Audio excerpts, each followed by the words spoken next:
System से computer class 10th lecture number 3 और chapter number 1 में आज हम जिस टॉपिक को डिस्कस करने जा रहे हैं वो है draw the flow chart, right the program या फिर कोडिंग। इससे पहले जिन टॉपिक्स को हमने डिस्कस किया था उसके बारे में थोड़ा सा देख लेते हैं।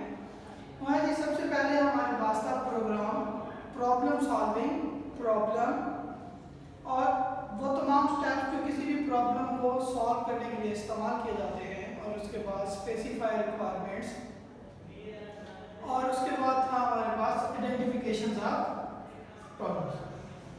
तो आज जो हमारे पास है, फिर उसके बाद फिर हमने देखा एनालाइज द प्रॉब्लम, और उसके बाद था हमारे पास डिजाइनिंग एल्गोरिथम। जब एल्गोरिथम के बाद हमारे पास चौथा स्टेप है वो है हमारे पास फ्लो चार्टिंग। किसी भी एल्गोरिथम की तकमील के बाद जब उसे कन्वर्ट किया जाता है फ्लो चार्टिंग में, ताकि हम उसे आसानी से क्या कर सकें, ग्राफिकली देख सकें कि एल्गोरिथम जो है वो कैसे वर्क कर रहा है, उसके लिए हम फ्लो चार्ट बनाते हैं।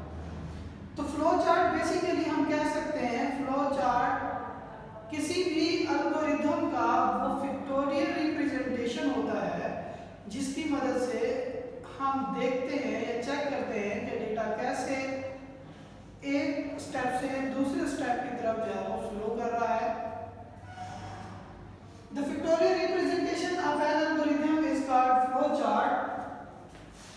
Flow chart हमारी मदद करता है कि हम कैसे ये चेक कर सकते हैं कि फ्लो ऑफ जो कंट्रोल है डेटा का वो एल्गोरिथम के अंदर कैसे एक स्टेप से दूसरे स्टेप में मुंतकिल हो रहा है। इसके बाद हमारे पास राइट अ प्रोग्राम यानी कोडिंग। छठा मराहल जो किसी भी प्रॉब्लम को सॉल्व करने के लिए इस्तेमाल किया जाता है वो है राइट अ प्रोग्राम यानी कोडिंग। एल्गोरिथम बनाने के बाद उसकी तस्वीरी रिप्रेजेंटेशन की जाती है फ्लो चार्टिंग के अंदर, और उस फ्लो चार्ट को बाद में कन्वर्ट किया जाता है किसी भी कोडिंग के अंदर। अब ये कोडिंग वो अमल है जिसके अंदर एल्गोरिथम को कन्वर्ट किया जाता है प्रोग्राम के अंदर, और ये सारा का सारा अमल किसी भी प्रोग्रामिंग लैंग्वेज के थ्रू हो रहा होता है। प्रोग्रामिंग लैंग्वेजेस क्या होती हैं?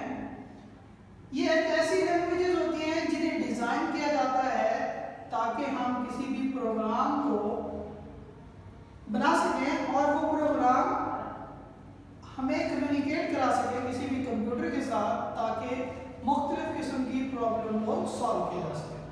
Programming language is a language designed to develop a programs to communicate with the computer to solve various problems. इसके बाद हमारे पास है writing the programs। जब भी प्रोग्राम लिखा जाता है तो ये एक टास्क है, इसको टास्क करने वाला जो है वो क्या कहलाता है, परफॉर्म करने वाला जो है वो प्रोग्रामर कहलाता है। For writing program, programmer must know the syntax of programming language. Programmer को पता होना चाहिए कि वो जिस लैंग्वेज में काम कर रहा है उस लैंग्वेज के जो रूल्स एंड रेगुलेशन है किसी भी प्रोग्राम को लिखने के वो क्या है। अगर तो प्रोग्रामर को उनके सिंटैक्स का पता है किसी भी लैंग्वेज के अंदर, जो जिस लैंग्वेज में वो काम करना चाह रहा है, जिसमें प्रोग्राम लिखने जा रहा है, अगर उसे सिंटैक्स का पता है तो वो अच्छे तरीके से प्रोग्राम लिख सकता है। अदरवाइज अगर उसने सिंटैक्स को फॉलो ना किया तो प्रोग्राम के अंदर कुछ एरर्स आएंगे, उन एरर्स को हम नाम देंगे सिंटैक्स एरर्स का। अब आगे बढ़ने से पहले हम देखते हैं कि सिंटैक्स क्या होता है किसी भी लैंग्वेज का। The grammatical rules of a programming language to write a program are referred as syntax of that programming language. जिस प्रोग्रामिंग लैंग्वेज के अंदर आप काम कर रहे हैं उस लैंग्वेज के कुछ ग्रामेटिकल रूल्स होंगे, कुछ असूल होंगे, उन असूल को फॉलो करते हुए आपने क्या करना है, प्रोग्राम लिखना है। इन रूल्स एंड रेगुलेशंस को नाम दिया जाता है syntax of the programming language. वो शख्स जो प्रोग्राम लिखता है उसे हम क्या नाम देते हैं, प्रोग्रामर का। एन इंडिविजुअल वो शख्स जो प्रोग्राम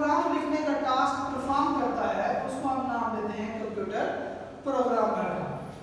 आई होप कि आपको ये लेक्चर जो है वो कंप्लीट समझ आ गया होगा। अगर आपको समझ नहीं आई कोई भी चीज़ तो आप स्कूल के ऑफिशियल नंबर पे जो है